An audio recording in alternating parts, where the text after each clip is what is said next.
Cardinals. Um, Patriots Vikings, an interesting one. As the Patriots are 0-1, the Vikings are 1-0 after blowing up St. Louis. That being said, I don't see Tom Brady going 0-2. As much as I would like to pick the Vikings in this game, I just can't. I think Tom Brady will bounce back with a vengeance and get the win in Minnesota.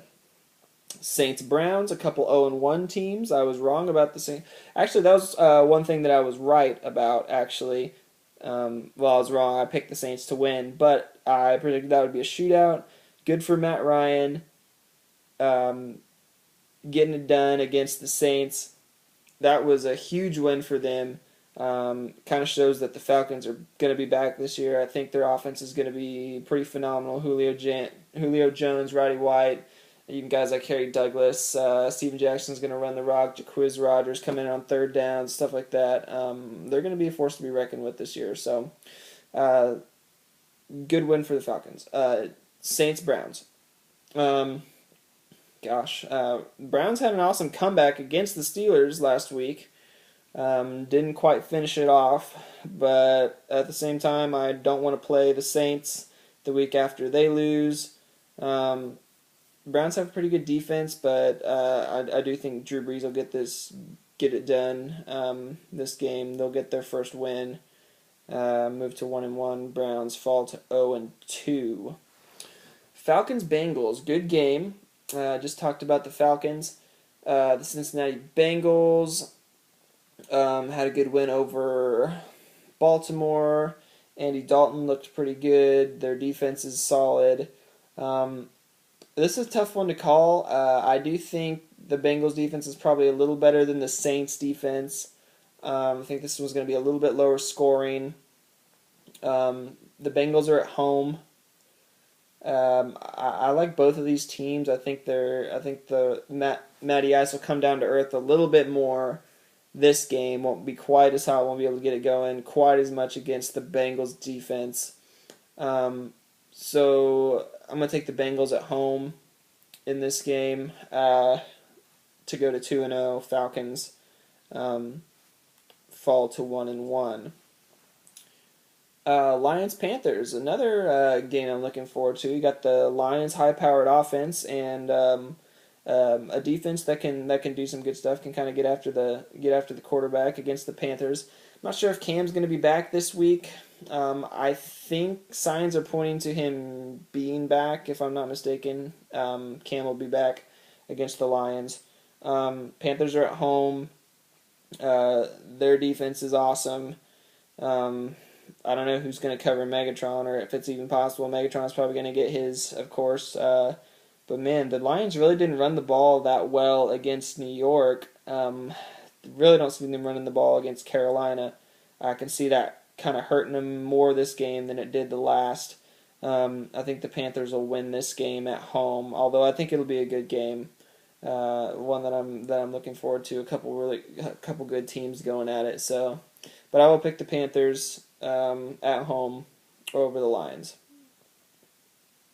Rams Buccaneers. Do I have to pick this game? I'll go with the Bucs. I think Lovie Smith will get those guys ready to play this week. Rams are hurting in all kinds of ways. I really expected their defense to perform better against a Vikings team that really doesn't have all that much firepower. I mean, they got Cordell Patterson, they got Adrian Peterson, Matt Castle's playing quarterback though. I mean, I think that about says it all. So I think the Bucs are at home. I think maybe they'll get rolling this week. And I don't know. I think it'll be a pretty decent game. Hopefully it's not a stink fest, but I'll go Bucs over Rams this time around. Chargers Seahawks, man, heartbreaker for the Chargers on Monday night. Really, they were a botched snap. I mean, the snap went through Phillip Rivers' hands. If that doesn't happen, they kick a field goal, and you don't really know what's going to happen after that. So, tough loss for them. Seahawks are coming off a rout of the Packers. It doesn't get either. The Chargers at home are at home. That's about all they got going for them. But man, I don't see the Chargers stopping this freight train at this point. So I think Seattle's probably going to come in there and have their way with the Chargers offense, and I think Rivers is going to kind of struggle to have success against the Hawks, and Russell Wilson will score enough points to take that one home. So I think Seahawks go to 2-0 this week. Chargers fall to 0-2. Tough schedule for them starting out. Let's see. Texans Raiders. Matt Schaub returns, even though I guess he's not starting against. Oh, that's embarrassing. And then the Texans got Ryan Fitzpatrick back there. Texans won last week. I did get that one right. Texans over who's that? Redskins. So let's see. Raiders are at home. They got that going for them. Texans D is going to be pretty good. J.J. Watt is just a man among boys out there. Tough break with Jadeveon Clowney going down. Probably going to be out several weeks. Wish the best to him in his recovery. Always want to see the young guys out there showing what they can do. So hopefully he gets back pretty soon. But I like the Texans in this game. I just don't know if the Raiders are going to be able to move the ball against that Texans D. J.J. Watt's going to be too disruptive. Let's see. Jets, Packers. Oh, man. The Jets are 1-0. The Packers are 0-1. That being said, Green Bay's at home. I think it'll be a bounce-back game for them. I don't think the Jets' defense is all that great, and I don't care what Rex Ryan says. I don't know that anyone really cares what Rex Ryan says. I think the Packers will get a rebound game this week at home against the Jets. Go to 1-1. Put the Jets at 1-1. Let's see. Sunday Night Football. We got Bears-Niners.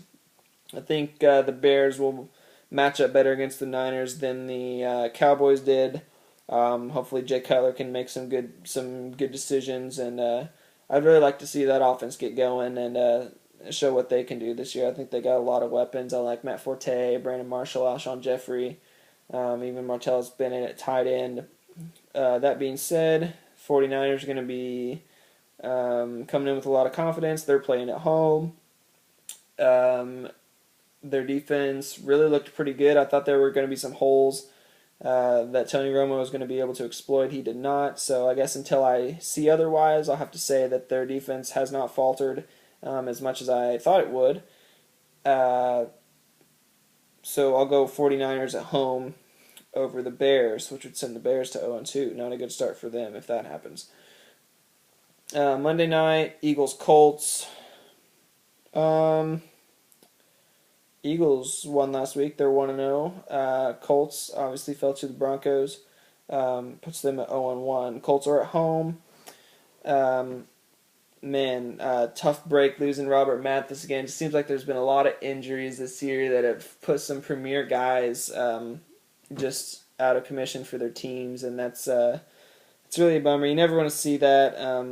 Obviously it works to the advantage of the opponents, but you never wish an injury upon anyone. So that's a bummer. That Colts D, I really could see the Eagles exploiting that Colts D again. Like, we had some success. I think they'll find some holes. They'll score some points. I think this could be a high-scoring game. That being said, I don't think Andrew Luck is going to allow his team to go 0-2 to start the season. I think he's just one of those quarterbacks that's a competitor and can just will his team to victory on his own, even if that defense isn't playing well. So I like Indy at home to bounce back from that loss in a good game over the Eagles. I think they'll take that one. They'll go to 1-1. Eagles fall to 1-1. And finally, Broncos-Chiefs. Man, do I have to say anything about this game? It's a rivalry game. Broncos are at home. That seems like there's it's always closer than the actual talent levels are for both teams. Division games are always close. They're always intense. That being said, the Chiefs looked pretty bad last week, and then just lost the anchor of their defense, Derek Johnson, Mike DeVito went down. They signed the guy that we cut, Kevin Vickerson, to the line, who I actually think is a pretty good player. We just had a lot of depth at the D line position this year, and I think maybe he just was more expensive than some of them, so we ended up cutting him. Chiefs bring him in. For the Chiefs to win this game, they will have to hand the ball to Jamal Charles a lot. We stopped the run pretty well against the Colts, but obviously Ahmad Bradshaw and what's his face? Gosh, he's been so bad I can't even remember his name. What's that dude's name? The running back from that they traded from Cleveland. Why can't I remember his name? I'm drawing a blank. Someone will comment it down there and all. Trent Richardson. Yeah, that guy, Trent Richardson. Obviously, neither of them are Jamal Charles, so they need to get the ball in his hands. That offensive line is going to have to hold up against our pass rush for them to have a chance. They're going to have to run the ball, keep the ball away from Peyton. Ultimately, don't see their defense stopping us, though. We're at home. I think this has the makings of a good old-fashioned butt kicking, but you never know. Chiefs might make it interesting, but I like us to win this week. Go to 2-0. Chiefs would drop to 0-2. And that is all I got for you this week. No idea. This video actually ended up being longer than the last one, which it seems absurd. I guess since I talked about last week's games and this week's games, but so I apologize if it's annoying how long the video is. But hey, if you're watching it, I guess you're in it for the long haul. So appreciate you guys watching, however many of you there are. I just like talking about football. So I'm excited about the season. I'm excited about week 2. So good luck to all you guys out there playing fantasy, rooting for your team. It's all in the spirit of the game. So until next week, I guess I am out, and I will talk to you guys later.